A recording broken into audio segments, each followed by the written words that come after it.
southern New Jersey, and the connection is not really all that strong, but hopefully I'll be able to welcome my friend Peter Gyves to this first series of Holy Trinity's CommuniTeas, a series of discussions around issues of justice.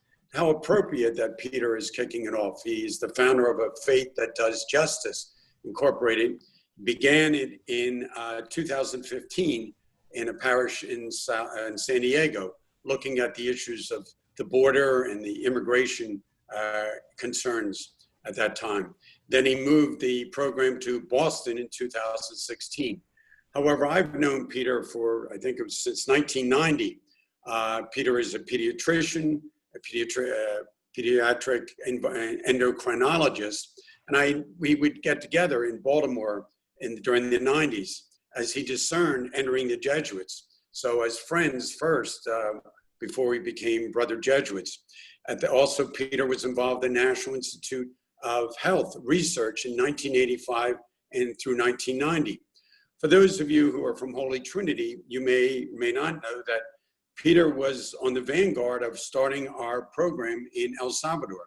He went down with Father Jim Mayer in, I think it was 1989, was it, Peter? Before the tragic assassinations of the 6 Jesuits and the 2 women.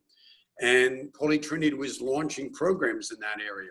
When the tragedy then happened, he was asked by the University of Central America, UCA, in El Salvador to come to Boston to explore some possibilities of expanding their public health program. That's where I had the chance to move to Boston College in 1990, and we befriended Peter in 2008. As a Jesuit, he's traveled besides Central America and Guatemala and El Salvador. He's worked in Africa, both in French and English-speaking countries. If you will, he really walks his talk around justice. He's lived with the poor, looked at unjust structures, challenged them, and has given talks all over. Finally, I had the privilege of being his vesting priest when he was ordained.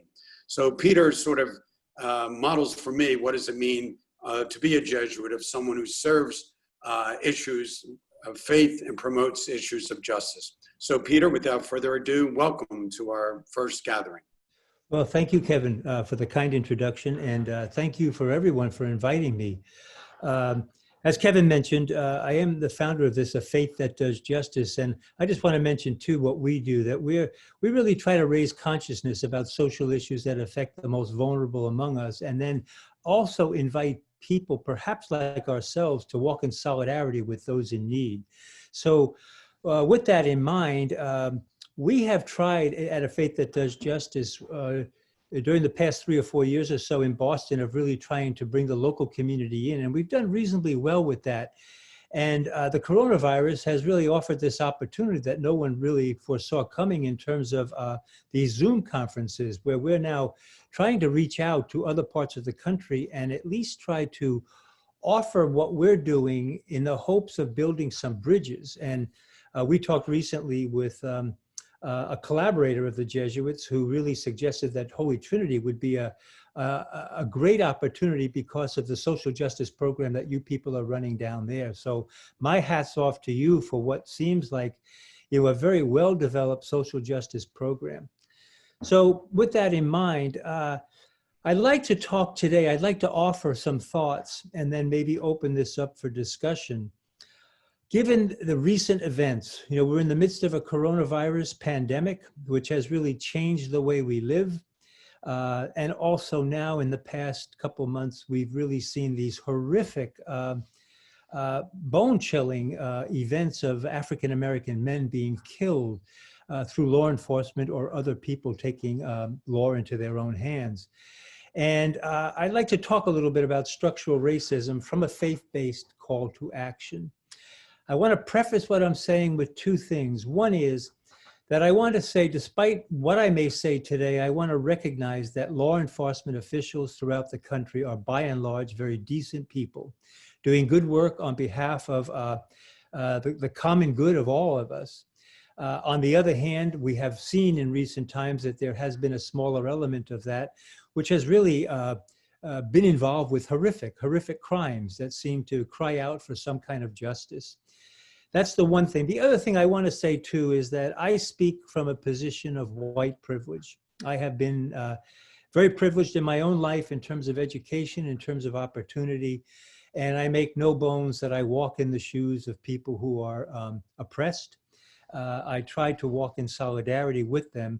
But obviously, I think when I speak today, when it's all said and done, I think we're really called to listen to these stories that in recent times, in the past month or two now, have really awakened the consciousness of white privileged America. And as someone said to me, if there's going to be change in terms of justice for people of color in this country, it's probably going to come because people of white privilege stand up and say enough is enough, and let us have change where all God's people can participate in a fair share of the goods of God's creation. So with that, as an introduction, I'd like to start with, I guess, what I would call perhaps a preamble. In 1776, our Declaration of Independence really was addressed to men. Slaves were not included, and women's suffrage movement had not come into being. And at that time, they talked about some self-evident values within our country. And today, I'd like to just repeat this with perhaps instead of speaking about men, but of all people. And in that Declaration of Independence, 1776, it said, "We hold these truths to be self-evident, that all people are created equal, and they are endowed by their Creator with certain unalienable rights. And among these are life, liberty, and the pursuit of happiness." And I went back, 2 weeks ago or so and read that, and I just said to myself, I find it hard to believe that in recent times, Rayshard Brooks from Atlanta, Georgia, who died this past week in a shooting in a Wendy's parking lot, or George Floyd in Minneapolis, Minnesota, who died from asphyxiation from a policeman with his knee on his neck for almost 9 minutes. Breonna Taylor, who police entered her apartment and shot her to death with mistaken identity. And Ahmaud Arbery in Glynn County, Georgia, who was out on a run and was killed violently by people who took law into their own hands. It's hard for me to believe that the families of these men and this woman, that the African-American community, that people of color can somehow believe the truth of the statement of the Declaration of Independence, that all people are entitled to life, liberty, and the pursuit of happiness. As a white privileged man, I leave my house every day. My first thoughts are not that I would be stopped by law enforcement or that an event would go bad and that I could lose my life. And yet what we're hearing in recent times is that many African-American men, that is a primary concern as they leave their homes in the morning or go out wondering if they might get into a confrontation that could lead to their own death. So the way I'd like to, having offered this preamble, I'd like to talk on 3 levels. One is really a descriptive level. The second is really a theological response to some of what is happening. And third is perhaps an action perspective that as people of faith, we might at least consider or think about. So let me start by exposing the issue from a descriptive perspective. I'd like to offer a couple of definitions, but before I do that, I'd like to create a picture. And the picture is a story that people of my age would remember. Perhaps people who are younger know of it from history. But in 1963, in Montgomery, Alabama, at the 16th Street Baptist Church, there was a bombing that took place on Sunday morning in a Bible class among African-American children. 5 children lost their lives. And I remember I was probably only 12 years of age or so, but I remember it being on the front page of the New York Times and that people being taken aback and aghast at what had happened. And really, that is an example, pictorially or descriptively, of individual racism. It might have been one person, it might have been 3 people, but it's really something that most of society will denounce, saying that this is not the way to act, this is wrong. And yet, on the other hand, I read recently that in Montgomery, Alabama, on a yearly basis, there are about 500 African-American babies that lose their lives because of inadequate nutrition, access to medical care, access to social services, and that there are thousands of lives within Montgomery, Alabama, of African-American people whose lives are diminished because of physical, emotional, and intellectual conditions that can be linked to racism and to discrimination against the African-American people. That is an example of structural racism, where conditions are put in place for one group to be considered much less and not to survive.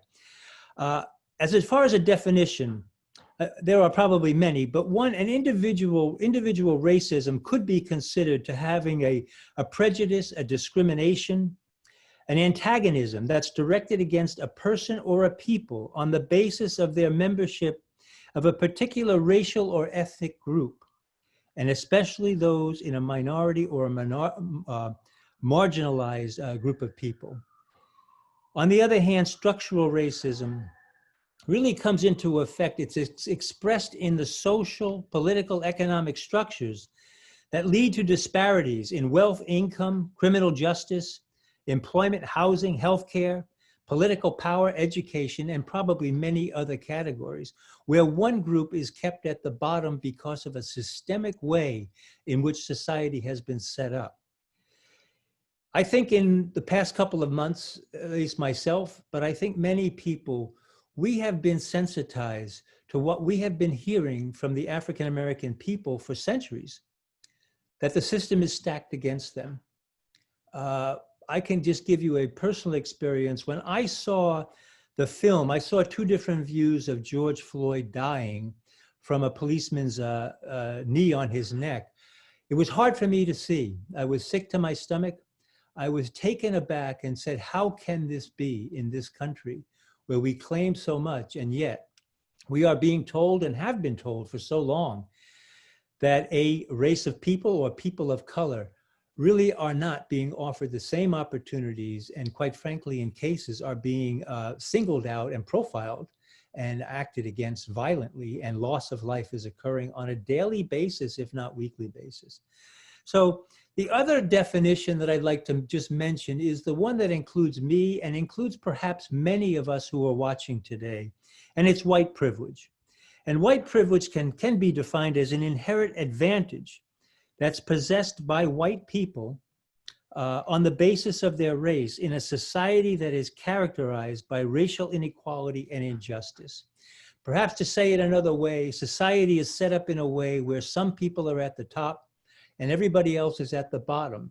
And the privileges go to those at the top, and people at the bottom not only are left behind, but that they're actually can be profiled and can be harassed and killed because of the color of their skin. So that's what we're up against. And I think what we've seen in recent weeks is manifestations in the streets. I know in Washington, you've had quite a bit going on. In Boston, we've had the same, and it's been going on in New York, many cities throughout the entire country. Manifestation in the street, protesting, is a right of people to do. And I think the hope of many people is that these manifestations will lead to legislation, where there will be legislation that will once and for all put a stop to the racism that has been inherent in this country from its very beginning, so that all people can have a fair share at the goods of God's creation. And hopefully, by doing that, creating a more just society that we can live with a truer sense of harmony between people. So having just set the stage there, I'd like to just talk a little bit about some of the descriptive factors that African-American people know, and that perhaps myself and other people are just becoming much more aware of. The over-policing of marginalized or minority communities. And some of this comes from the New York Times, and they'll say, there was an article that came out in the aftermath of George Floyd's dying a couple of weeks ago now, that said about 10% of Black men in their 30s are behind bars on any given day. Incarceration rates for Black men are 2 times those of Hispanic men and 5 times those of white men. In the year 2001, Black men who had ever been in prison at the state or federal level was about 17%. Today, that number is about 21%. And in comparison, white men, it's down to about 3%. So it's totally disproportionate. Other things that the New York Times pointed out was that Black males are 3 times more likely to be killed during a police encounter than white males. Perhaps not surprising, and I just want to mention, because we are in the midst of the COVID-19 virus pandemic, that the mortality rate among African-American people is 2.5 times that of white people, and that number would be about the same for all people of color, the Hispanic people in particular. So what I was surprised at reading, the New York Times mentioned this, that when I grew up, or even today, I don't speak about members of my family who are in prison. There's nobody in prison. And yet the African-American families, they say this is the overriding thing that they will speak about in the past 50 years. The systematic professionalization of the prison system, where so many people of color have been placed into prison in disproportionate amounts relative to white people. So there is a system here that needs correction. There needs to be change. And God willing that there'll be enough people like us of white privilege to be able to say enough is enough, and let us have change that has meaningful, offers meaningful opportunity to people to be able to live their lives as we are told in our Declaration of Independence, that we are given life, liberty, and the pursuit of happiness. So having said that, I'd like to then just talk now on a theological level, on 2 levels. One is Catholic social teaching, the other is a parable. And from the Catholic social teaching, some of you might know that in the late 80s, early 90s, I lived in El Salvador at the sister parish, Mary Madre de los Pobres in El Salvador.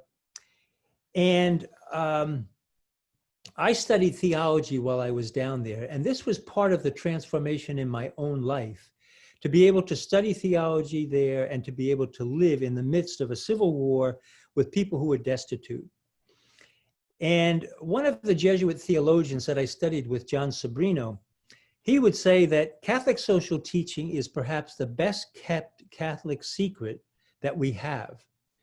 Very few people know much about it, and yet, quite frankly, it is a light to the world of being able to offer a way, a moral way of living that offers the human dignity and human rights to most people. Catholic social teaching is based in human dignity and the human rights of all God's people.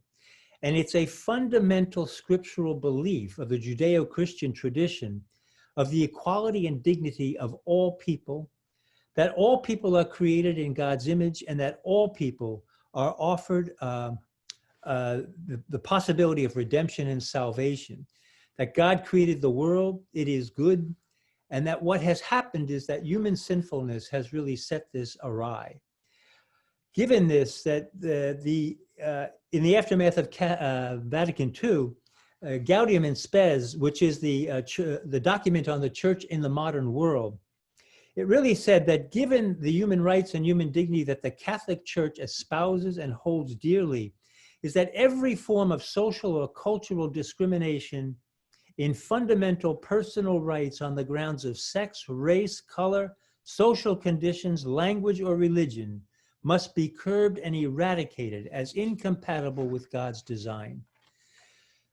And as a result, Catholic social teaching would really say that we're called to conversion, particularly people, perhaps like me, perhaps like many of you who are listening, people of white privilege. There was a bishop's pastoral letter in 1979 that did call us to conversion. And it said we are called to conversion to respect the rights and the dignity, the equality and the sanctity of racially different individuals and groups. And this does not mean that we should be erasing cultural differences, but rather appreciate the complementary diversity of all people and the distinct contributions that different groups add to the internal strength of any given nation. And for this reason, the Catholic social teaching would also say that systemically we must unmask social evil and be like prophets, denouncing injustice, eradicating any overt or covert racism wherever we find it. And this requires solidarity. Solidarity was a key word that John Paul II used. And he mentioned once in one of his documents that solidarity is not a feeling or a vague compassion or shallow distress at the misfortunes of so many people. On the contrary, it is a firm and persevering determination to commit oneself to the common good. So Catholic social teaching would say clearly that we're not called to just intellectually assent to the right and dignity of all people. We're called to act upon it. And I think given the conditions in this country right now, where we talk about racism, where racism has come so far to the forefront, that we as white privileged people, most of us, we have to find a way. We have to find a way to walk in solidarity with people in need to be able to put an end to the racism once for all that has really been indigenous to this country from its very beginning. To hit that home, I want to talk about two concepts. One is really this idea of conversion, and the other is solidarity, walking with people with compassion. And it's from one of the great parables in our scriptures that we read every Sunday, and it's from the parable of Luke on the Good Samaritan. We know the story. A lawyer asked Jesus, what does he have to do to attain eternal salvation? And Jesus asked him, well, what do you think? And he says, to love the Lord your God with all your heart, with all your soul, with all your strength and all your mind, and to love your neighbor as yourself. And in the end, Jesus says, go and do likewise. But he says to him, well, who is my neighbor? And then we hear the parable of a beaten and half-dead man left on a road. And we see the priest and the Levite probably following good Jewish law, avoiding him, walking to the other side of the street, the road, and walking on. And it is the lowly Samaritan who stops and takes care of him. And Jesus then asks at the end, who has been neighbor to this person?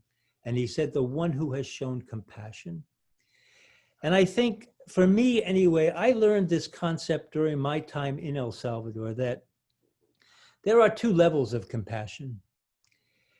If we look at the gospel stories of Jesus, week after week on Sunday, you'll hear stories about how Jesus lived his life, at times in the synagogues, at times in the temple, but most of the stories we hear were Jesus in first century Jewish Palestine in society itself. And that society was for the most part destitute. Most people were day laborers. They were dependent upon a wage on a given day merely to survive. And what we hear is that Jesus over and over again was a man of deep prayer. We hear stories he went off alone at night to pray. And in that prayer, we can only surmise, but I would imagine he was really trying to discern what was it God was asking of him? What should he be doing? And we're told every single time is that when he's found by his disciples and he's told over and over again, people are looking for you, people in need, Jesus goes into the midst of human suffering in first century Jewish Palestine. And there we know from the stories, he finds a blind man, a deaf man, a crippled man, a paralytic, people who didn't have enough food to eat. And we're told every single time he had compassion. Biblical compassion is not an intellectual thought. It is really an emotion. It is a sickness to your stomach. I would compare it to what I saw when I saw George Floyd dying. It made me sick to my stomach with compassion for this human being. And that is what I think Jesus saw. Compassion for the destitution of people who needed help. And we know from his compassion that he acted. He acted to heal people, and he also acted to speak truth to power, to tell people that what they were doing, the Jewish aristocracy, the way they were treating the Jewish people was unfair, and that he wanted change. And I believe, I think most people would agree with me. Jesus did not die because he did love and compassion. Jesus died because he spoke truth to power, speaking about justice. That is the prophetic voice, and that's what we're called to. In compassion, there are two levels of compassion, and I think conversion comes from the second. The first level of compassion is where we see people in need as the object of our compassion. Perhaps the African American people today, perhaps people of color, who are being treated in racist manner by a systemic system that does not give them the dignity and respect they deserve.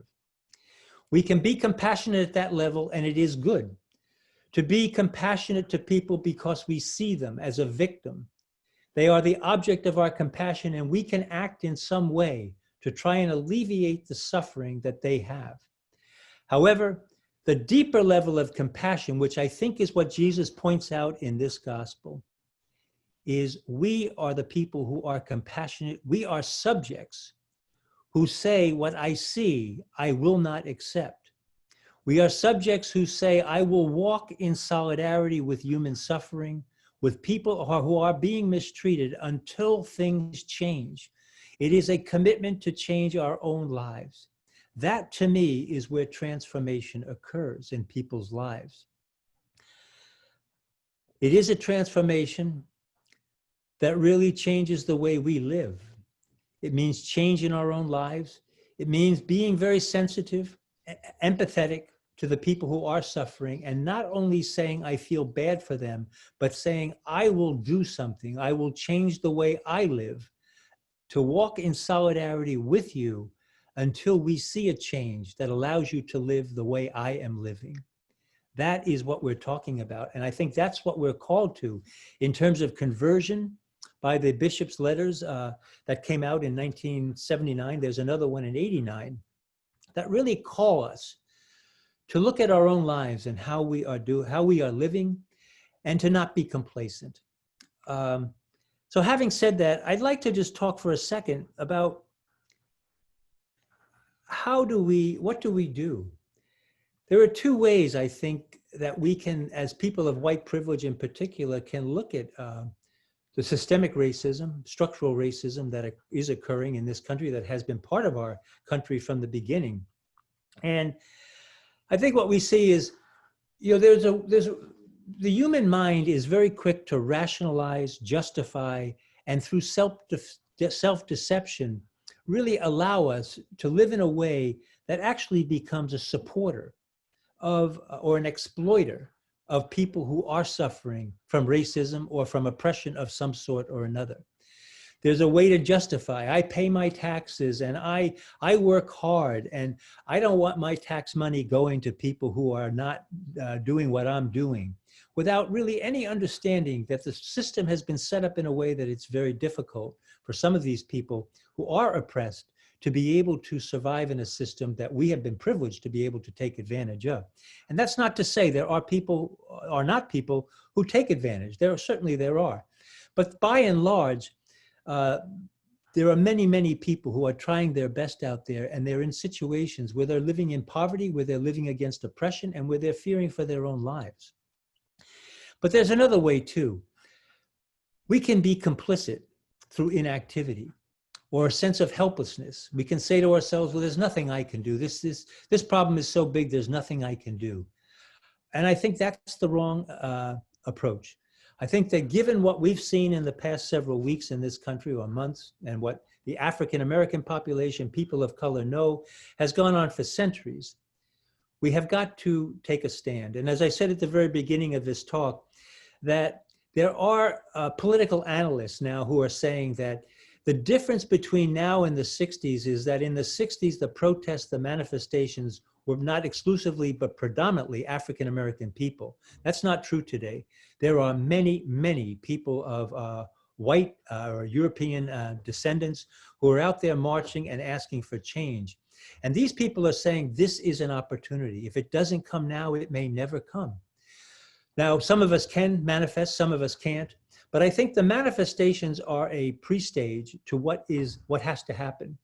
And that's legislation. There is going to have to be legislation in this country, and that I think we can play a role in, all of us, through how we vote, through how we might contact our congresspeople, our senators, and letting them know that we've had enough and that we want change and that we expect them to bring that about.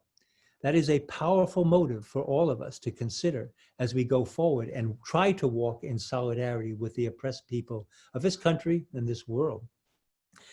I think the outcome of that really offers us an opportunity to really create a society which is what we claim it is, when in fact it is really not. A society that does allow for the life, liberty, and the pursuit of happiness of not just some, but for all God's people.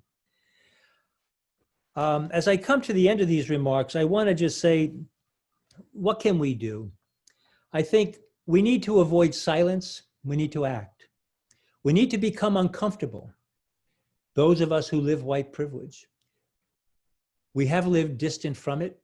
I grew up in a family where there's nobody I know who was being discriminated against. Everybody I know, I have 10 siblings who are highly educated people. We were given tremendous opportunity. That is not the situation for many people in this country, especially people of color. I think another thing we have to acknowledge, wrongdoing. We have to acknowledge our own complicity, perhaps through being people who have been indifferent or quiet or complicit in what is going on through our silence. And to say we will change ourselves. We will seek to become people converted from seeing the people of color, people being oppressed as objects of our compassion, to being subjects who say enough, that I will walk with these people in some way, some fashion, to be able to change the structures that allow this to continue until we can have a society that lives up to the ideals it claims.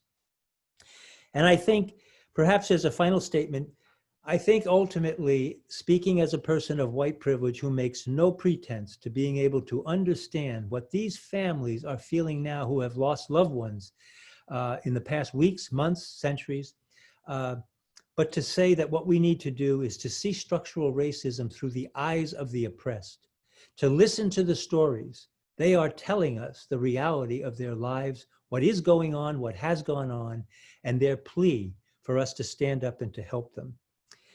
As an ending remark, I just want to talk a little bit about a faith that does justice.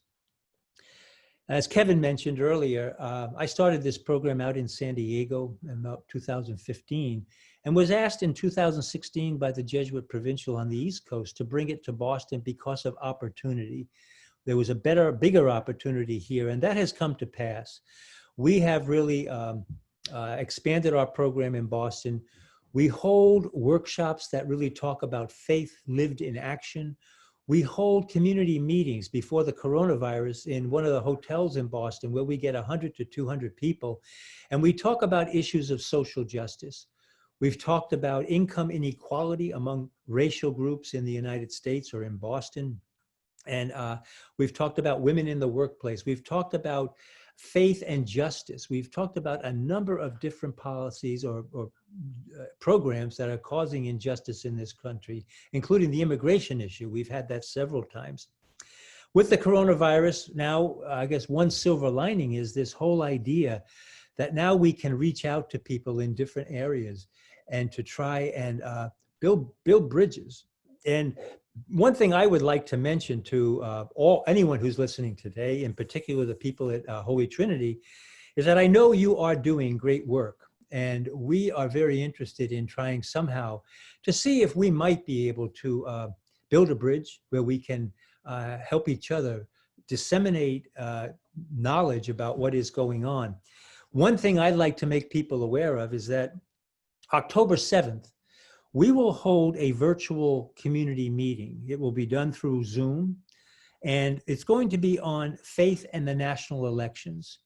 And what we're trying to set up there is we have speakers. One is two Christian speakers and a Jewish speaker. One, a woman who really runs our public radio here in Boston, WBUR, she interviews people on a daily basis related to the politics, the socioeconomic situation within the city of Boston. Very capable woman, Tiziana Deering. We have Brian Hare, who is a priest of the Diocese of Boston. He also has a chaired position at Harvard Kennedy School of Government. He's a very, very bright man. And his thing is faith and politics. And the final speaker we have is a Jewish man, an expert in the Jewish American tradition in the United States from its beginning. And he's from Brandeis University. And really the question that'll be posed to these people is the idea of how should people of faith, whatever that faith is, approach their choice of an election? Is it one issue? Is it many issues? What is the mindset that someone of faith really ought to be thinking about as they cast their election? And as I said before, these elections coming up in 2020, the end of this year, are crucial for this country. What direction do we want to go? Do we want to put an end to racism? Do we want to create a society where all people can participate fairly? These are questions we need to think about. And I think this discussion that night will be very helpful. I'd like to ask people here to consider signing up for our newsletters that come out so that we can keep you abreast of these, and you would be able to plug into a meeting like this and really offer, when you're in a meeting like this, you'd have the opportunity to ask questions through chat box, etc. So it is an opportunity. Another way we really reach out to people is through our weekly email blasts. We call them the weekly word. They come out, and then we have topics on social justice almost every week coming out, where we talk about the social justice and racism, social justice and the economy, social justice and poverty, different topics that really speak about the church's position of the dignity and rights of all people, and try to help us really understand this so that we can live it more in action. The whole idea of what we're trying to do is to get people to live faith in action. And then obviously we're trying to find collaborators. In Boston, we've approached a group of lawyers for civil rights, and we're hopeful that we can establish a collaboration with them and other groups within Boston to really have more of a voice as we go forward to really seek the human rights and human dignity of all people by exposing issues of social justice. So with that, I think I'm going to stop for a moment. And Ashley, I hope that's a good time for you. Perfect. And if you have any questions or any questions coming up, I'll do my best to answer, and we'll go from there. Great. Thank you so much, Peter. That was wonderful. If you do have questions, if you can place them in the chat, I have a few we can start with. Can you offer more examples of what it means to walk in solidarity, or concrete examples? Yeah, no, that's a good question. I think that, we live within certain historical circumstances. Everyone's life is different. But I think we have to find a way to be in solidarity. For some people, that may mean nothing more, and not to say least, but maybe nothing more than taking care of a parent who has Alzheimer's, a parent who has a terminal diagnosis, a child who has a learning disorder. That is the call, and that is what you're called to do. For other people, there are other opportunities who don't have something so near to them pressing and taking their time. It may be at Holy Trinity with your social justice group, becoming more involved, learning more about situations, about how you can find some of the issues that are affecting people in your own neighborhoods or in the city of DC. Having lived in DC or the surrounding area of DC, I'm well aware that you have an enormous Latino population, an African-American population, and there are people who are hurting. Holy Trinity is a privileged place. And can you find a way through that mechanism to plug into issues that might be able to help people in need? Again, it's the idea of challenging ourselves, I think, from moving from a level of compassion where we see people as the object of our compassion to seeing ourselves as subjects who say, finally, I'm going to change myself so that I can make changes in my own life that will allow me to walk more in solidarity with people. And that may mean how we use our time, maybe making some changes in how we do that. So.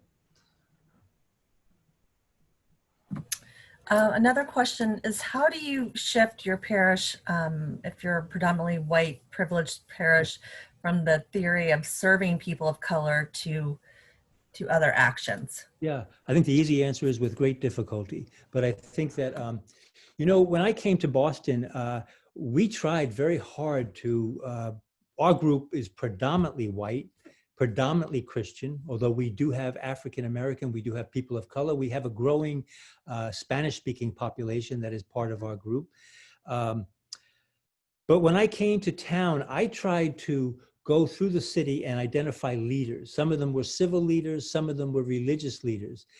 And the African-American community, for me, at least in Boston, has been very difficult to attract. And what I was told by a couple of the prominent African-American ministers in the city of Boston is that many African-American people, number one, are living in fear. They're a little bit anxious about being around the city in places they're not familiar with. As far as Sunday services, they tend to go to their own church, and they don't necessarily even then go to other African-American churches, let alone a church that, or an organization that might be identified as predominantly white. So it's a challenge. It's really hard. But we continue to work at it. We reach out. We try to get contacts at some of the African-American organizations or churches. We try to invite them. We've been looking for opportunities to either speak at some of their events or to invite them into our events where maybe they could speak. So I think, again, it's trying to build a bridge where you can slowly make some progress in terms of breaking down the barriers that would separate us. In Boston, I say Mass frequently at a parish called St. Cecilia's. It's not totally undifferent than Holy Trinity. It's predominantly white, it's predominantly highly educated, and people of very goodwill. And if they have a social justice group there too, and it's something that they're struggling with in terms of trying to, how do we get out? I think we have to find ways to be more present in the city among people of color to be able to break some of these bridges down. Let's see. This is kind of a follow-up to that. There are many books and videos where these stories are told. Today, however, some African Americans are saying they're tired of educating white folks. How should we reach out? Yeah, again, I don't have an easy answer to that, but I would say that I think a big thing for us right now is we need to listen. I think we've been told what's going on for a long time, and many, many people, perhaps including myself, we haven't been sensitized to it. And I think what's happened recently with people, African-American men being killed in what appear to be horrific situations by law enforcement, we need to listen more. We need to listen more and to invite perhaps people in to speak to us, And that may be something for us to consider as well, of bringing some of these African-American speakers in to educate us or to speak to us about the reality of life in their neighborhoods. A listener would like to know your thoughts on how we can hold our own faith institution to account.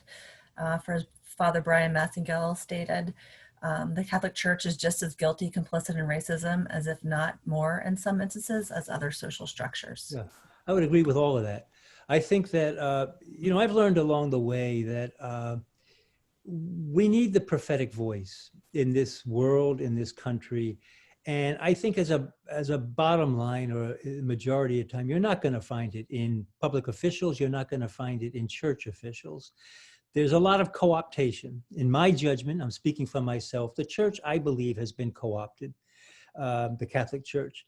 They're very hesitant to really speak out and take issues. I think we can hold them accountable, but I think we no longer need to really wait for them. I think we need to speak on our own.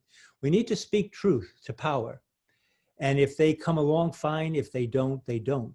But I think the gospel message is not about hearing it from on high, from some bishop, from some pope. We need to speak truth to power ourselves as people who are seeking truth in this world. Another listener asks where to begin, with an examine to look within ourselves and search out the virus of racism within each of us, or with action. Well, I think both. I think, faith in action. I think that we need to reach within ourselves. Who are we? Where do we stand in terms of what's going on right now? The world has changed dramatically in the past 2 or 3 months. We have the COVID-19 virus, which has changed the way we live. And we have the structural racism that has been exposed so blatantly for so many people now that I think we need to ask ourselves the questions, am I willing to accept this? Am I willing to accept and be complicit with what is going on now that I have seen so blatantly what is happening. And if we can say, no, I'm no longer willing to accept, it's this idea of conversion. At what level am I at? Do I see people with compassion, which is fine? Or am I able to move at some point to saying, I see myself as compassionate and I'm going to change how I live? And then from there, I think we act. And we act in different ways. You know, I think it helps to have a group. In Boston, we're offering a faith that does justice. At Holy Trinity, you have a vibrant social justice group. These are opportunities for people to join with a group of people who share values. I think what we're really talking about, a faith that does justice is about teaching values. And I think the values we're talking about are the values of the kingdom of God, the values that Jesus taught us, which are love, that all God's people deserve to be loved, compassion, that we can be empathetic to people who are suffering, and that we have the courage to speak truth to power, to seek justice for a world that works for everyone. That's a major task and a major undertaking. But I think it comes from both. I think it comes from soul searching, who am I in this new world that has been created in the past 2 or 3 months? And going forward, how am I going to live? And then saying, can I find like-minded people that can help me or walk with people to do this as we reach out to people in need? Is there an opportunity to speak to disenfranchised racism that is happening but unrecognized due to other shades of color? Or should the current focus be supported and hope for a trickle-through effect? Well, I mean, obviously, there's going to be differences of opinion on that. I think, you know, we obviously have a situation right now where we need legislation. And I think that is a focus that certainly, from a faith that does justice, from my perspective, I think that's something we need to think about going forward. We've had manifestations. This needs to lead to legislation. Legislation is not going to just be for African Americans. It's going to be for people of color, for people who everyone gets a fair shake at living with liberty, life, liberty, and the pursuit of happiness. So I think all will come into it, you know, however you want to phrase it, trickle down or not. But I think, to me, a key thing right now is legislation, that we, as people of privilege, I mentioned this twice, I think already, but change is not going to occur unless white privileged people back that change and demand it of their legislatures, of Congress and senators, et cetera. I think this is our last question. Do you have any books that you recommend for high school students on faith that does justice? Well, I mean, I think rather than just shoot off the top of my head, if someone wanted to be in touch with us, I could probably come up with something for them. Okay. You know, there's a lot of literature out there, and I think, you know, one thing I would say too is that if they're willing to sign into our webpage, we are offering information about how to live faith in action. That might be a high school group. That's another possibility, that if there was a group of juniors, seniors, and they wanted to, from a school's perspective, wanted to try and teach more about this, we'd be very interested in trying to make some kind of a link there or a bridge there to try and help them do that. So. I do have one more question. When you speak of legislation, are you speaking of legislation in multiple areas, policing, housing, taxes? Or... That's an excellent question. Obviously, policing is what's come up, but it's got to be broad. I mean, it's got to be education, it's got to be housing, it's got to be employment. There's so much discrimination, systemic discrimination against people of color, that right now what is so obvious to people is policing, but that it's much bigger than that. And I think from my perspective, it needs to encompass much more than that. Okay, I got one more question. This will be the last one. That's all right. How do you think people of color in the parish can contribute to the conversation in a dominantly white parish without further exhausting their own emotional resources? Yeah, again, a very good question. I know at St. Cecilia's, where I often say Mass in Boston, they've held some meetings. And we have, like Holy Trinity, you know, we have, it's a smaller percentage, but we have African Americans, and they have come in and we've held meetings where they have talked about their experience. You know, it's really, it's not so much education at the sense of like school education, let me tell you the facts, this, and this, but more the stories of families, what has gone on for generations through families, and be able to sensitize people that this isn't just something that happens occasionally, This is the life of people of color, that they leave their house in the morning, especially an African-American male, and has to wonder, will he get through the day or be in some kind of a confrontation that could take his life? So yeah, I think through groups, bringing African-Americans in, and again, what I said earlier on is as white privileged people, we need to listen. We need to listen more to these stories and recognize they're true. And we need to ask ourselves, where do I stand in this? And what am I willing to do? Conversion and solidarity. I think those, I mentioned that at the beginning, conversion and solidarity are, I think, the two calls that we can ask people to consider. Conversion of ourselves as to who we are, and then going out in solidarity with people who are suffering in some way. And it's different for different people, how we find a way to do that. So. Well, thank you so much. This was a wonderful kickoff to our series, and we're so glad to have you back at Holy Trinity, even virtually. And we will follow up with everyone who signed up and registered and make sure they get a link to your website and to the resources and other items we discussed. Yeah, let me just say, anyone who's listening, if you have a pen, if you're interested in getting our newsletter or learning more about what we're doing, just go to our webpage, and that's www.faith-justice.org. www.faith-justice.org. And for anyone at Holy Trinity or anyone who's watching that I haven't been able to speak to personally that I know, I just want to thank you for being here, and I hope there's a way we can speak in person going forward. And for those who are meeting for the first time, thank you for being here, and thank you for being part of this. We really appreciate it. And hopefully this will lead to some kind of a bridge between us, that we can work together to create a more just world. So thank you, everyone. Absolutely. And let us know how we can support the October 7th event. Yeah, thank you very much. Peter. We'll do that. Yeah. Great. Good to have you with us. Thank you very much. Appreciate it. Thank you so much. Thank you. Thank I you, Father. That was terrific. Thank you. very much. Thank you. Be well, everyone. Thank you very much. Okay, leave.